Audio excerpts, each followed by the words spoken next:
감사합니다. 자, 우리 함께 일어나셔서 우리에게 주신 하나님의 말씀 함께 봉독하겠습니다. 오늘 말씀은 에베소서 3장 14절에서 21절까지의 말씀입니다. 에베소서 3장 14절에서 21절 교독하시겠습니다. 그러므로 나는 아버지께 무릎을 꿇고 빕니다. 아버지께서는 하늘과 땅에 있는 각 족속에게 이름을 붙여주신 분이십니다. 아버지께서 그분의 영광의 풍성하심을 따라 그분의 성령을 통하여 여러분의 속 사람을 능력으로 강건하게 하여 주시고 믿음으로 말미암아 그리스도를 여러분의 마음속에 머물러 계시게 하여 주시기를 빕니다. 여러분이 사랑 속에 뿌리를 받고 털을 잡아서 모든 성도와 함께 여러분이 그리스도의 사랑의 너비와 길이와 높이와 깊이가 어떠한지를 깨달을 수 있게 되고 지식을 초월하는 그리스도의 사랑을 알기를 빕니다. 그리하여 하나님의 온갖 충만하심으로 여러분이 충만하여지기를 바랍니다. 우리 가운데서 일하시는 능력을 따라 우리가 구하거나 생각하는 것 이상으로 더욱 넘치게 주실 수 있는 분에게 교회 안에서와 그리스도 예수 안에서 영광이 대대로 영원 무궁하도록 있기를 빕니다. 아멘. 우리 옆에 계신 분 5분 이상에게 한번 축복해 주세요. 하늘 복 받으세요. 네, 하늘 복 받으세요. 반갑습니다. 사랑합니다. 하늘 복 받으세요. 하늘 복 받으세요. 하늘 복 받으세요. 자, 오늘 에베소서 3장 14절에서 21절까지의 말씀을 가지고 낙심을 뚫고 일어나라 라는 제목으로 하나님 말씀 증거하겠습니다. 우리가 예수님을 믿으면서 생겨나는 자연스러운 현상이 이제는 좀 믿음이 성장했으면 좋겠다 하는 이런 바람이 생기는 것입니다. 그래서 신앙생활에 힘이 생기고 기쁨이 넘치는 그런 모습을 기대합니다. 근데 뜻하지 않게 낙심이 찾아와서 한없이 가라앉는 느낌, 무언가 나를 막 끄집어내리는 이런 느낌이 들 때가 있습니다. 간절히 기도했는데 응답이 없고 이제는 내가 예수 믿고 많이 변화된 줄 알았는데 나의 못난 옛 모습이 툭툭 여기저기서 튀어나오고 위기 앞에서 안 믿는 사람과 다를 바 없는 똑같은 그런 모습으로 염려하고 두려워하는 이런 나 자신을 보면서 우리는 실망하고 낙심하게 됩니다. 그러다 보면 하나님도 날 별로 케어하지 않으시는 것 같고 또 더 심해지면은 이거 하나님이 계시기는 계시는 건가 하는 이런 생각이 들기도 합니다. 만일 여러분이 그런 낙심을 맛보고 계신다면 여러분 안심하시기 바랍니다. 왜냐하면 아무리 대단한 믿음의 사람이라도 이런 낙심을 맛보지 않은 사람은 없기 때문입니다. 우리가 잘 아는 믿음의 위대한 조상들 아브라함, 모세, 다윗 그리고 오늘 우리가 읽은 이 에베소서를 쓴 사도 바울조차도 그런 낙심의 그 경험을 했던 사람들이었습니다. 우리는 낙심에 빠질 수 있습니다.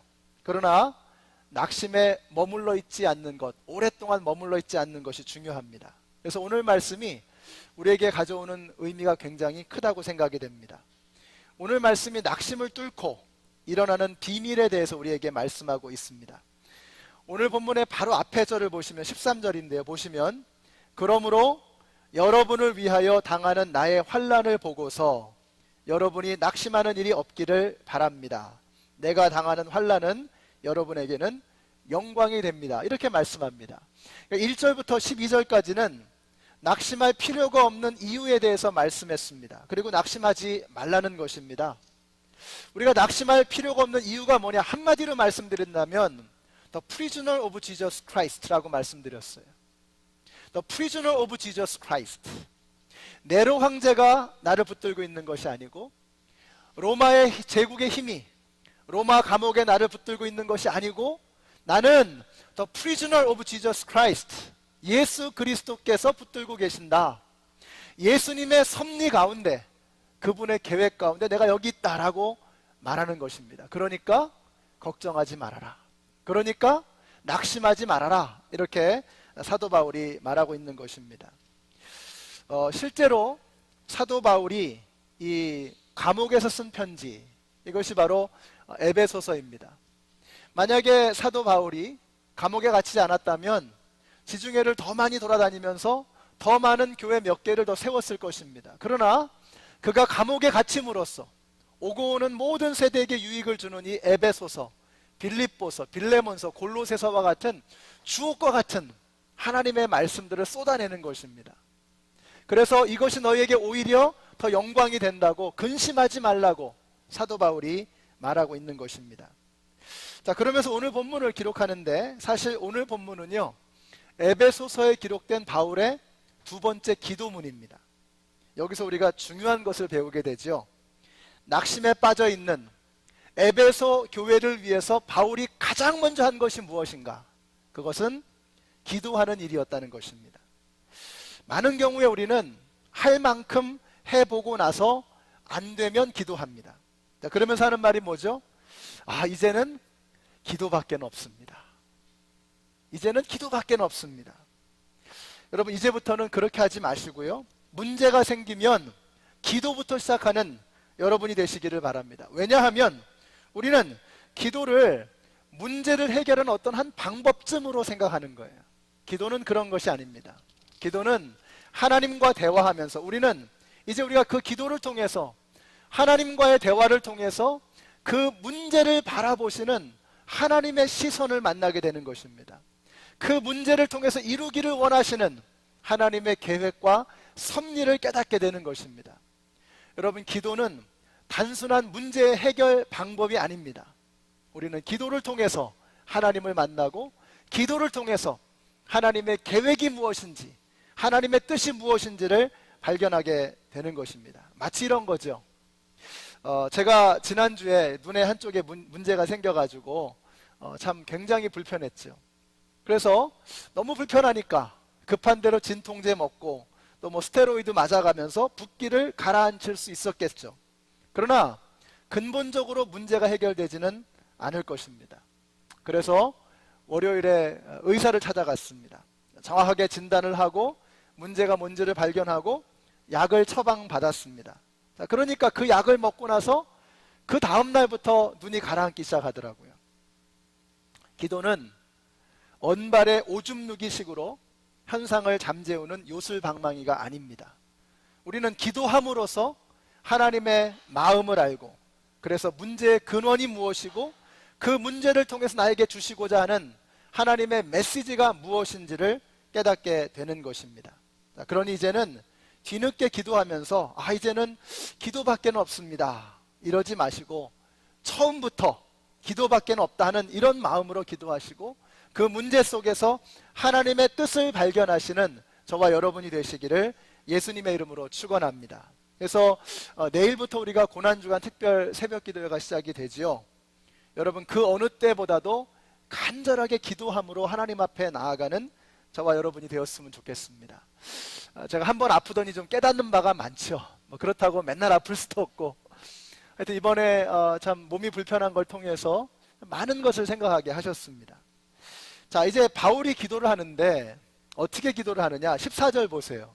바울이 무릎을 꿇고 기도합니다. 여러분, 이스라엘 사람들은 일반적으로 서서 기도했습니다. 자, 그런데 특별한 경우에는 무릎을 꿇고 기도했던 것 같습니다. 히스기야의 기도를 한번 묵상을 해봤습니다. 히스기야가 죽을 병이 걸렸어요. 자, 이제 그가 기도를 하는데 어떻게 기도를 하느냐? 그 얼굴을 벽을 향하고 기도를 하는 겁니다. 이렇게 기도했습니다. 주님, 주님께 빕니다. 제가 주님 앞에서 진실하게 살아온 것과 온전한 마음으로 순종한 것과 주님께서 보시기에 선한 일 한 것을 기억하여 주십시오. 이렇게 기도하고 나서 히스기야는 한참 동안 흐느껴 울었다라고 했습니다. 자, 이때 여러분에게 질문을 드립니다. 히스기야가 기도했을 때 무릎을 꿇고 기도했을까요? 서서 기도했을까요? 모르죠. 알 길이 없습니다. 근데 궁금합니다. 그래서 천국 가면 한번 히스기야한테 물어보고 싶어요. 어떻게 그때 기도하셨는지. 근데 여러분 한번 생각해 보세요. 죽을 병이 걸려서 하나님 앞에 기도하는데 서서 기도했다는 것은 상상하기가 어렵습니다. 필시 무릎을 꿇고 엎드려서 울부짖으면서 하나님 앞에 기도했을 것입니다. 동서고금을 막론하고 무릎을 꿇는 것은 간절함의 표현입니다. 예수님께서 십자가에 잡혀 십자가에 달려 죽으시기 전날 저녁에 겟세마네 동산에서 기도하셨습니다. 땀이 피가 될 정도로 간절하게 기도하셨습니다. 성경에 기록하기를 엎드려서 무릎을 꿇고 기도하셨다고 말씀하고 있는 것입니다.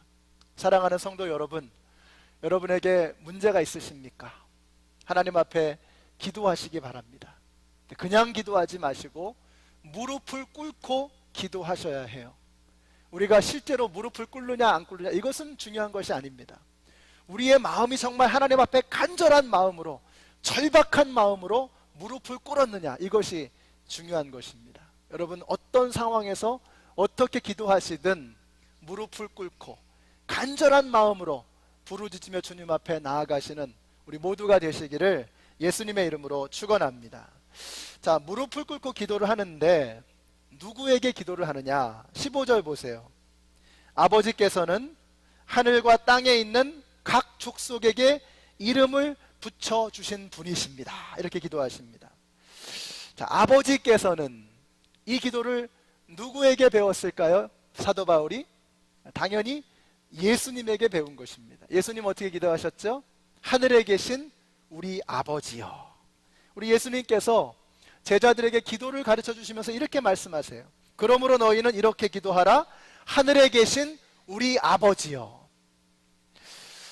이스라엘 사람들, 유대인들과 모슬렘, 이슬람 사람들은 이걸 모릅니다. 그들에게 하나님은 항상 두려운 존재입니다.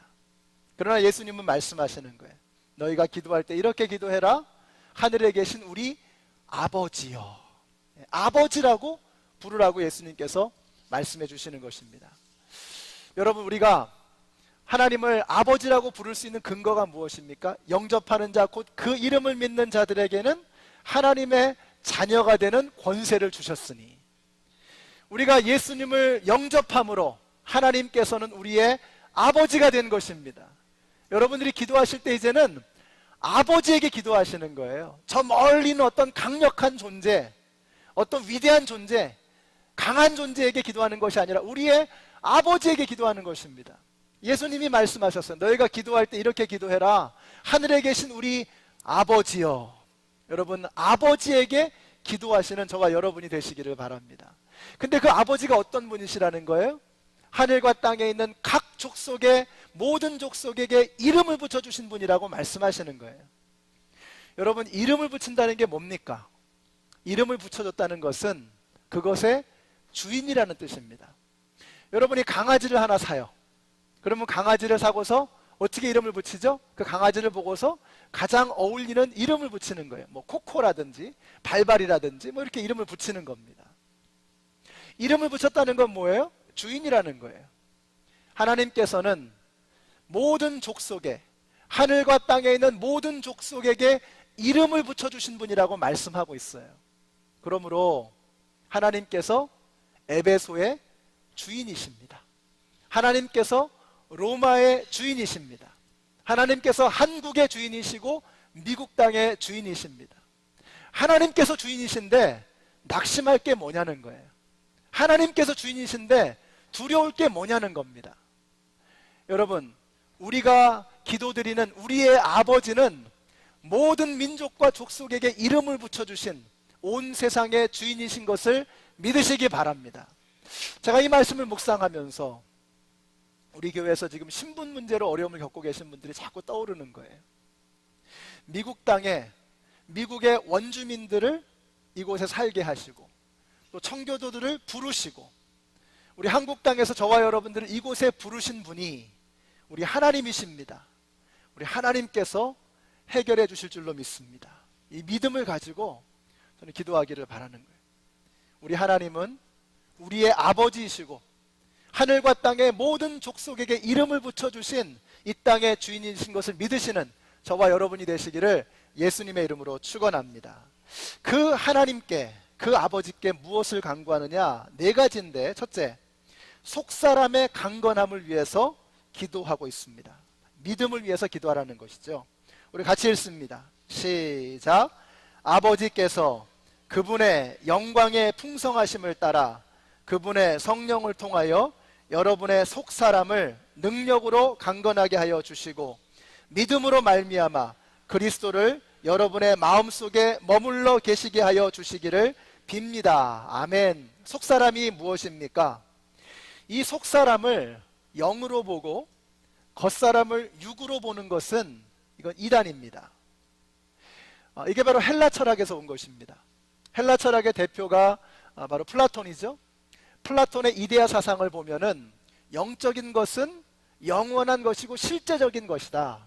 육적인 것은 다만 그 영원한 이데아를 비춰주는 그림자에 지나지 않는다라고 봤어요. 이것은 기독교의 사상이 아닙니다. 하나님은 태초에 천지를 창조하셨어요. 인간을 지으시고 보시기에 심히 좋았더라고 말씀하셨습니다. 하나님은 물질적인 것을 절대로 악하다고 보지 않으세요. 자, 그러면 속사람은 무엇이고 겉사람은 무엇인가 하는 것입니다. 사도 바울이 이렇게 말합니다. 나는 속사람으로는 하나님의 법을 즐거워하나 내 지체에는 다른 법이 있어서 내 마음의 법과 맞서서 싸우며 내 지체에 있는 죄의 법에 나를 포로로 만드는 것을 봅니다. 여러분, 속사람이 무엇입니까? 하나님의 법을 즐거워하는 인간 존재, 이것이 바로 속사람입니다. 겉사람이 무엇인가? 하나님의 법을 부담스러워하는 거예요. 하나님의 법을 짐으로 여기는 것입니다. 그래서 하나님의 법을 불순종하고 내 마음대로 내 멋대로 살고자 하는 인간의 존재, 이것이 바로 겉사람입니다. 사도 바울은 이 속사람과 겉사람이 내 안에서 싸우고 있다고 말하는 거예요. 그래서 오호라 나는 곤고한 사람이로다. 이 사망의 몸에서 누가 나를 건져내랴? 그는 절규했던 것입니다. 그러나 예수 그리스도로 말미암아 그의 속사람이 강건해지게 되었을 때 그의 고백이 달라지는 것입니다. 자, 로마서 8장에서 이렇게 그는 고백합니다. 같이 한번 읽어보실까요? 시작. 그러므로 이제 그리스도 예수 안에 있는 자에게는 결코 정죄함이 없나니 이는 그리스도 예수 안에 있는 생명의 성령의 법이 죄와 사망의 법에서 너를 해방하였습니다. 아멘이십니까? 여러분, 우리가 예수를 믿지만 우리 안에는 여전히 겉사람과 속사람이 싸우고 있는 거예요. 자, 그러나 우리가 예수님 안에 거하게 될 때, 그리고 예수님께서 내 안에 거하시게 될 때 우리의 겉사람은 날로 후패해져 가지만 우리의 속사람은 날마다 새로워지는 은혜 역사가 일어나게 되는 것입니다. 그래서 우리가 낙심과 절망에서 회복되어지는 첫 단계가 바로 우리의 속사람이 강건해지는 것입니다.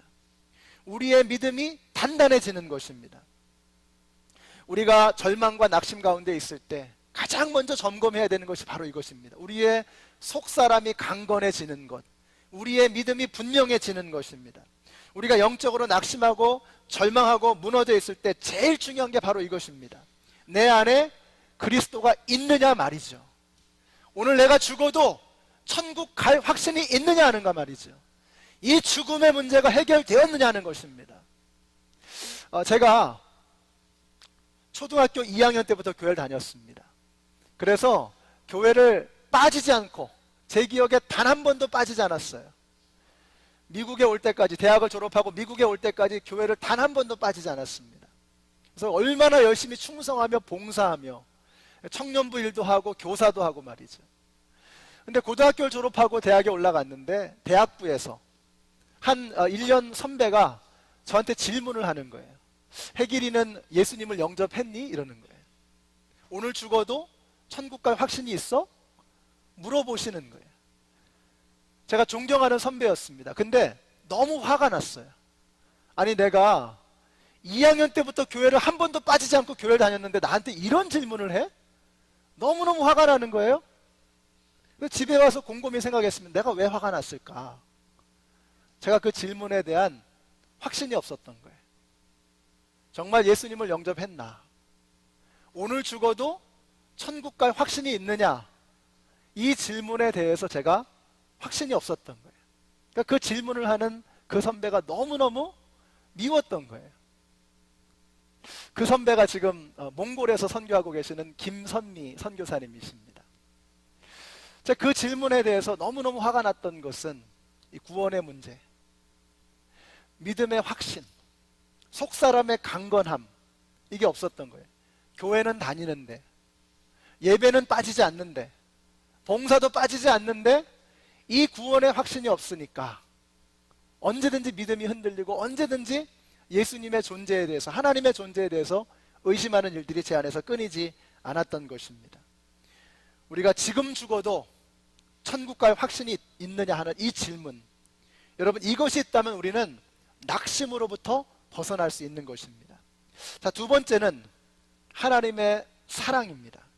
17절 후반에 보시면 여러분이 사랑 속에 뿌리를 박고 털을 잡아서라고 했어요.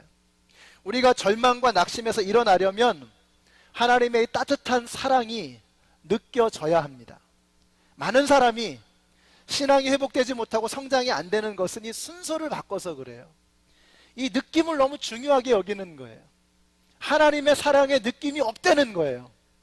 그런데 여러분, 하나님의 사랑에 대한 느낌보다 더 중요한 것이 하나님을 향한 믿음입니다. 이 믿음이 분명하게 서 있어야 느낌이 오는 거예요. 근데 우리가 질문을 잘못하는 거예요. 먼저 느낌이 없다는 거예요. 하나님의 사랑에 느낌이 없다는 거예요. 여러분, 근데 보십시오. 내가 하나님의 자녀라고 하는 확신이 없는데 어떻게 하나님 아버지로부터 오는 사랑을 느낄 수가 있나요? 내가 하나님의 사랑에 느낌이 없는 것은 하나님이 나의 아버지라고 하는 확신이 없기 때문인 것입니다. 우리가 이 질문을 잘못 던지고 있는 거예요. 왜 하나님이 느껴지지 않나? 왜 하나님의 사랑이 느껴지지 않느냐? 확신이 없는 거예요. 내가 하나님을 아버지로 영접하고 모시고 예수님을 영접했다는 이 확신이 없으니까 그 느낌을 받지 못하는 것입니다. 여기 계시는 모든 분들이 우리가 정말 하나님의 아들, 딸이라고 하는 것을 맨날 의심하는 이런 사람이 되지 않았으면 좋겠어요. 먼저 믿음을 확인하시고 그래서 하나님의 사랑을 절절하게 느끼실 수 있는 저와 여러분이 되시기를 축복합니다. 그래서 믿음, faith가 먼저고요. 느낌, feeling이 그 다음에 따라오는 거예요. faith가 먼저고 feeling이 따라오는 것입니다. 믿음이 먼저고 그 다음에 느낌이 오는 거예요. 이 순서를 바꿔서는 안 되는 것입니다. 자, 세 번째는 받은 이 사랑을 나누는 섬김이 필요합니다. 18절을 보세요. 모든 성도와 함께 여러분이 그리스도의 사랑의 너비와 길이와 높이와 깊이가 어떠한지를 깨달을 수 있게 되고 지식을 초월하는 그리스도의 사랑을 알게 되기를 빕니다 라고 했어요. 여기 중요한 게 함께라는 단어입니다. 함께라는 단어에 한번 동그라미를 쳐놓으세요. 하나님의 사랑을 어디 그냥 산속에 들어가서 돌을 닦으면서 갑자기 어느 날 느껴지는 게 아니에요.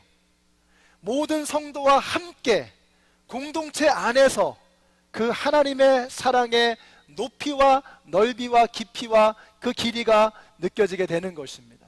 그래서 우리가 이 믿음의 공동체 안에서 서로 함께 신앙생활하며 섬기는 것이 너무 중요한 거예요. 우리가 교회를 수십 년을 다녔고 여러분, 성경 지식을 여러분이 얼마나 많이 아십니까? 여러분이 수십 년 교회를 다니셨다면 들은 설교 횟수만 해도 얼마나 많겠어요? 그렇게 많이 들었는데, 그렇게 많이 알고 있는데 왜 하나님의 사랑이 느껴지지 못하는가 말이죠. 혹 내가 받기만 하고 그 받은 사랑을 나누지 못했기 때문은 아닐까 하는 것을 우리는 생각해 봐야 되는 것입니다. 우리가 사랑을 느끼는 단계에서 끝나면 안 돼요. 사랑을 받는 단계에서 끝나면 안 됩니다. 그 느낀 것을 나눠야 하는 것입니다. 그 받은 사랑을 다른 사람을 향한 섬김으로 함께 나누게 될 때 우리는 그 믿음의 공동체 안에서 하나님의 사랑의 넓이와 깊이와 높이와 길이를 우리가 깨닫게 되는 것입니다. 우리가 신앙생활을 그렇게 오래 했으면서도 느껴지지 못하는 것은 내가 섬기지 않았기 때문은 아닐까 하는 것을 돌아봐야 되는 것입니다. 여러분, 이스라엘에 요단강이 있습니다. 그 요단강의 북쪽 끝에는 갈릴리 호수가 있고요. 요단강의 남쪽 끝에는 사해바다가 있습니다. 그런데 갈릴리 호수에는 수많은 어종과 어족들과 수많은 생명체가 가득 차 있어요. 근데 요단강 끝에 있는 이 사해바다에는 생물체가 없습니다. 그래서 이름이 사해, 데드씨, 죽은 바다라는 겁니다. 어떻게 요단강의 북쪽에는 생명이 가득하고 요단강의 남쪽에는 죽음으로 가득하냐 이거예요. 갈릴리 호수는 헐몬산에서 내려오는 그 물이 계속해서 유입이 됩니다. 그리고 흘러들어온 그 물이 요단강을 통해서 끊임없이 흘러나가는 거예요. 끊임없이 받고 끊임없이 주니까 그 안에 생명이 그득한 것입니다. 사해바다는 계속해서 물이 들어오기만 한다는 거예요. 그리고 증발돼서 없어져 버리는 거예요.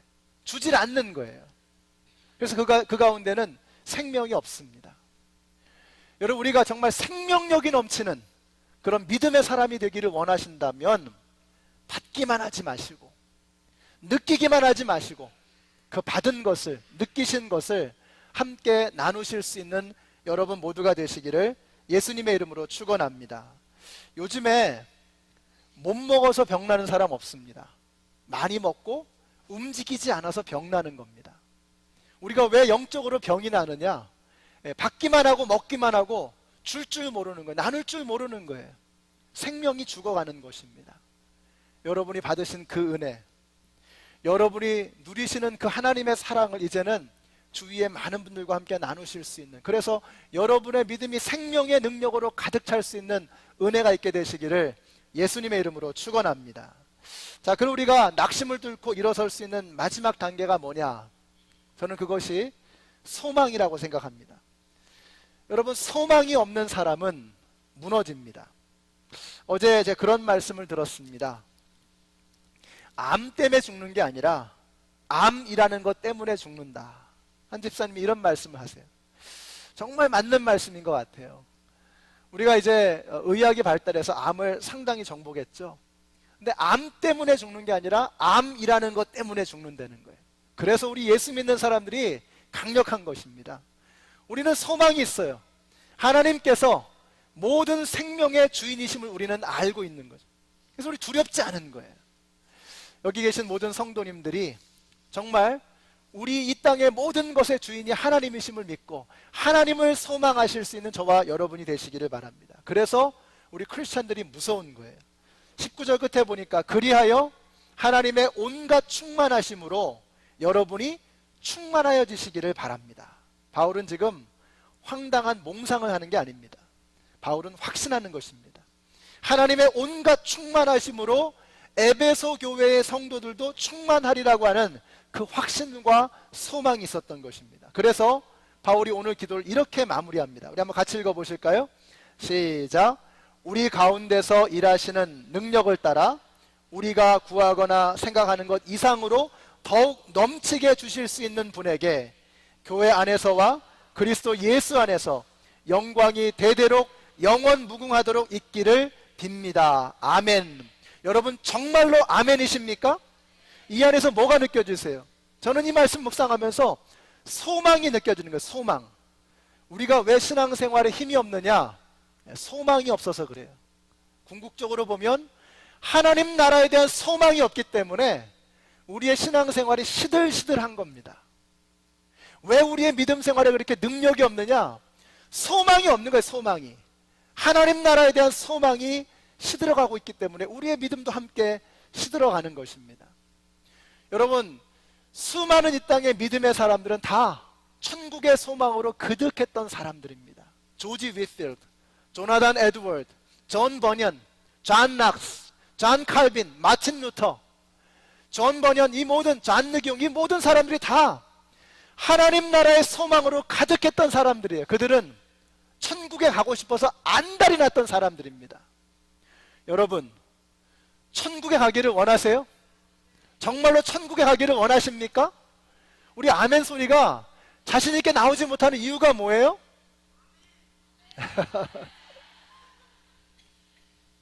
여러분에게 질문을 좀 드리고 싶습니다. 여러분 지금 드시고 싶은 게 뭐예요? 갑자기 천국 얘기하다 왜 또 먹는 타령이냐? 영광 형제, 지금 뭐 먹고 싶어요? 삼겹살. 형제들이 공통점이 있는 것 같아요. 일부 예배에서 찬양 형제한테 물어봤더니 돈가스가 먹고 싶다 그러더니 동생은 또 삼겹살 얘기를 하네요. 저는 일부 예배 때 북엇국이 그렇게 먹고 싶더라고요. 매콤한 북엇국. 근데 지금은 냉면, 물냉면이 막 먹고 싶습니다. 제가 이 질문을 왜 드리냐면, 자, 여러분 각자 뭐가 드시고 싶은지 생각해 보셨죠? 그 드시고 싶은 음식 중에서 지금까지 단 한 번도 안 드셔보신 것을 떠올리신 분 계세요? 푸아그라. 저는 말로만 들었지 뭔지 모릅니다. 그 거위 간이 부어가지고 그 간 부은 거 먹는 게 그 푸아그라죠? 자, 푸아그라를 떠올리신 분 계세요? 없죠. 뭐 김치찌개, 뭐 된장찌개, 뭐 라면, 뭐 칼국수, 냉면, 이런 거 떠올리셨죠? 제가 무슨 말씀을 드리고 싶은가 하니까요, 우리는요 단 한 번도 먹어보지 않은 것을 먹어보고 싶다고 떠올릴 수 없는 거예요. 우리가 왜 천국을 그렇게 갈망하지 못하나? 왜 그렇게 천국을 소망하지 못하나? 우리가 믿음 생활하면서 천국을 맛보지 못하고 있는 거예요. 천국을 절절하게 맛보지 못하고 있기 때문에 천국이 소망이 되지가 않는 거예요. 아, 정말 천국 가고 싶다. 이걸 내가 마음으로 갈망하지 못하는 이유가 뭐냐? 내가 살아가면서 천국을 절절히 맛보고 있지 못한 거예요. 저는 여기 계신 모든 분들이 하나님의 나라, 천국을 이 땅에서 맛보고 소망하게 되시기를 바랍니다. 그래야 우리가 천국을 갈망할 수 있는 거예요. 아, 정말 천국을 가고 싶습니다. 하나님의 나라를 소망합니다 하는 이 소망이 우리 가운데 충만해질 수 있는 것은 우리가 하루하루를 살아가면서 하나님의 나라를 맛보는 것입니다. 그래야 우리가 천국을 소망하며 살아갈 수 있고, 천국을 소망하며 살아가야 우리는 낙심으로부터 떨쳐 일어날 수 있는 것입니다. 여러분, 어떤 낙심 속에 있으십니까? 어떤 문제가 여러분을 끌어당기고 있습니까? 그 어떠한 것이라도 우리 예수 믿는 사람들은 떨쳐 일어날 수 있는 것입니다. 여러분의 믿음을 확고하게 하십시오. 나 오늘 죽어도 천국 간다 하는 이 믿음을 분명하게 세우게 되시기를 바라요. 그런 믿음의 확신이 없으신 분들은 오늘 예수님을 영접하십시오. 저에게 오세요. 예수 영접 모임 있을 때 그곳에 반드시 참여하시기를 바랍니다. 단 한 분도 예수 믿는 것, 죽음에 대한 확신 없이 떠나지 않으시는 여러분들이 되시기를 바랍니다. 그리고 나서 그걸 느끼세요. 하나님의 그 한없는 사랑의 넓이와 높이와 깊이와 길이를 느끼시기 바랍니다. 그 하나님의 따스하심을 느끼게 되시기를 바라요. 느끼는 것으로 끝내지 마시고 섬기세요. 나누세요. 여러분 주위에 있는 그 사람들에게 하나님의 사랑을 함께 나누시고 증거하시기 바랍니다. 무엇보다도 천국을 소망하시기 바라요. 여러분이 살아가는 이 삶 속에서 천국을 느끼며 살아가게 되시기를 바라요. 그래서 힘들고 어려운 일이 있을 때 나의 궁극적인 소망은 하늘에 있다는 것을 확신하시기 바랍니다. 이 큰 그림을 보는 사람은 절대로 무너지지 않아요. 그래서 여기 계신 모든 성도님들이 낙심을 만나게 되었을 때 그 낙심 때문에, 그 실망 때문에 무너져 버리는 것이 아니라 그 낙심을 뚫고 일어설 수 있는 우리 모두가 되시기를 예수님의 이름으로 축원합니다. 기도하겠습니다. 하나님 감사합니다. 저희들이 믿음 생활 하다 보면 실망도 되고 또 기도에 응답해 주지 않으시는 하나님에게 섭섭하기도 하고 내가 만난 문제에 풀 길이 없어서 좌절하기도 합니다. 그러나 사도 바울을 통해서 우리에게 오늘 분명히 일러주신 것처럼 우리에게 하나님이 있으니 모든 만물에, 모든 족속에게 이름을 붙여주신 하나님이 우리의 아버지이시니 하나님 나라의 소망을 잃어버리지 않고 낙심을 뚫고 일어서는 우리 모두가 되게 하여 주시옵소서. 예수님의 이름으로 기도드렸습니다. 아멘. 일어나서 찬양하시겠습니다.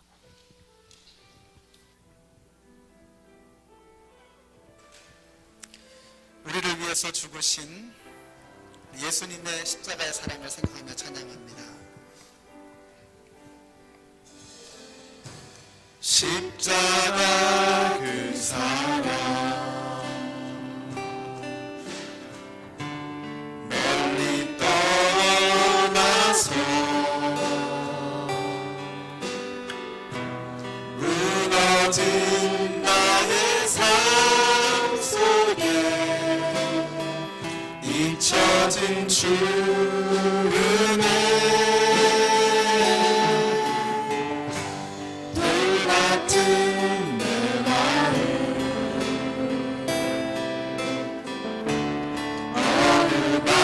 어루만지사 다시 일으켜 세우신 주를 하나님의 그 한없는 사랑을 한번 들려보시기 바랍니다. 주 나를 보호하시고 날 부르시니 나는 외롭고 존귀한 주님의 자녀라. 옆에 계신 분들 앞에서 주 너를 보호하시고 너 붙드시니 너무 외롭고 존귀한 주의 자녀라. 지나간 일들을 기억하지 않고 이전에 행한 모든 일 생각지 않으리 사막의 강물과 길을 내시는 주 믿으세요? 내 안에 새일 행하신 우리 주만 바라보십시다. 바라봅니다. 천국의 소망을 가지고 주 나를 보호하시고 널 붙드시니 너는 고배롭고 너는 고배롭고 존귀한 주님의 자녀라. 주 너를 보호하시고 주 너를 보호하시고 널 붙드시니 너는 고배롭고 존귀한 주의 자녀라. 나는 고배롭고 존귀한 주의 자녀라. 하나님께 한번의 박수 올려드리겠습니다. 할렐루야.